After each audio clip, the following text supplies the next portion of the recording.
Halo semuanya, selamat datang di program saya Unlock TOEFL. Nah, ini lesson 1 kita. Kita akan belajar dari 0 sampai real test.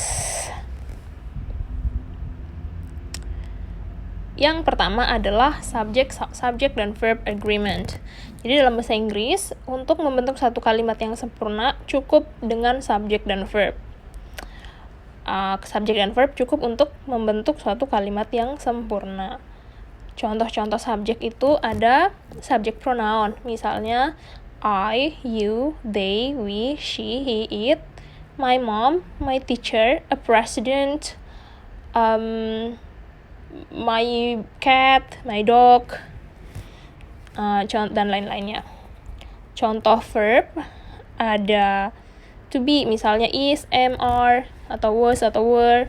Verb 1, eat, drink, sleep, study, speak, atau verb 2, verb lampau, ate, drank, slept, spoke, called. You can find another. Jadi kamu bisa cari yang lainnya di kamus. Banyak. Nah, contoh kalimatnya adalah di sini misalnya I eat banana in the kitchen. I sebagai subjek, eat itu verb, dia verb 1. Banana itu objek, in the kitchen itu keterangan tempat. Contoh lainnya adalah my friends are playing badminton. My friends subjek, kalau refers ke pronounnya dia they karena friends ada s di sana banyak. Are to be verb. Kenapa are? Karena friends. Playing itu verb ing, dia di kalimat ini tidak terhitung sebagai verb. Badminton adalah objek. Nah, kalian bisa ngepost videonya dan belajar atau sambil mencari contoh-contoh kalimatnya yang lain. Nah, ketentuan yang kedua adalah jika ada dua verb, maka dia harus membutuhkan kata sambung atau conjunction. Contoh-contoh kata sambung adalah that, and, but, which, or, for, so, dan kalian bisa cari yang lain. Contoh kalimatnya adalah he called his mother and spoke to her on the phone. He subjek, called dan spoke itu verb 2, and ada kata and di kalimat itu conjunctionnya, dia memparalelkan called dan spoke. Kalian boleh sambil mencari, boleh misalnya buka internetnya mencari kalimat yang mempunyai dua conjunction. Nah, sekarang kita bahas soal real test, yang dari soal-soal real yang diteskan dalam real test TOEFL. Wild eagles that survive to adulthood are believed bla bla bla from 20 to 30 years. Kita evaluasi soalnya. Apa arti kalimat ini dulu? Wild eagles, jadi eagle yang liar yang hidup sampai masa tuanya itu dipercaya bla bla bla dari 20 sampai 30 tahun. Dalam kalimat ini subjeknya mana nih? Subjeknya adalah wild eagles. Eagles yang liar. Terus ada that itu conjunction. Berarti kalau ada satu conjunction berarti kita butuh dua verb. Verbnya adalah survive, verb 1, dan are. Verb. Jadi ada dua di situ, survive dan are. Udah cukup nih sebenarnya kalimatnya, udah sempurna. Ada subjeknya, ada conjunction, ada dua verb. Sekarang pilihan A. Pilihan A itu live. Live adalah verb 1.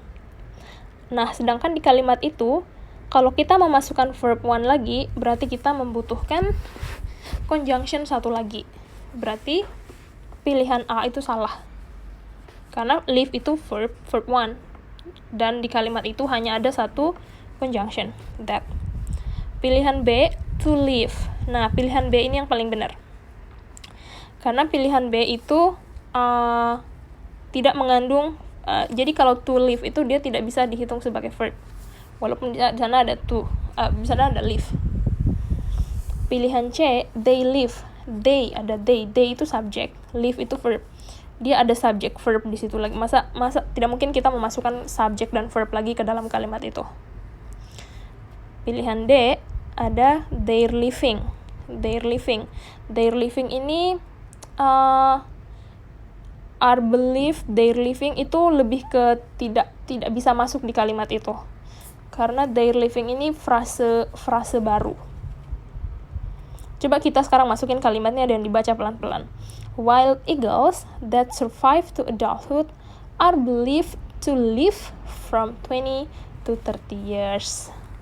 Jadi jawaban yang benar adalah B, to live. Boleh pause videonya, boleh ditanyain di kolom section, di comment section. Misalnya ada yang masih ganjel. Jadi pilihan A dan pilihan C itu jelas salah ya. Oke, answernya adalah B. Nah, sekarang soal nomor 2. The ancestors of the horse lived bla bla bla and were about half a meter tall. Nah, ini lebih ke common sense saja. Years ago 60 million years ago, 60 million years ago, million years ago 60. Oke, jawabannya adalah B, 60 million years ago. Next, adhesions are blah blah blah formed within the body in response to inflammation or injury. Sekarang evaluasi kalimatnya. Adhesions adalah subject, are adalah to be, blah blah blah formed. Formed di sini tidak bisa dihitung sebagai verb karena formed di sini artinya dia verb 3 di sini, dibentuk. Artinya dibentuk di dalam tubuh. Jadi adhesion adalah bla bla bla yang dibentuk dalam tubuh untuk merespons luka. Sekarang pilihan A. Berarti di kalimat ini hanya ada satu subjek dan satu verb. Pilihan A ada kata that di sana. Kalau ada that, berarti dia butuh satu verb lagi. Sedangkan kalimat itu sudah tidak ada verb lagi. Maka kata that salah. Maka pilihan A salah, sorry.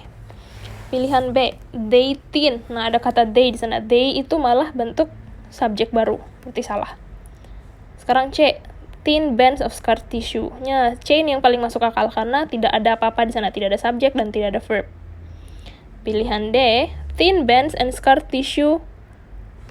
Apa ini? Tissue, ada kata to-nya, salah. Oke, answernya adalah C. Oke, sekian dulu section kita. See you in the next lesson. Bye.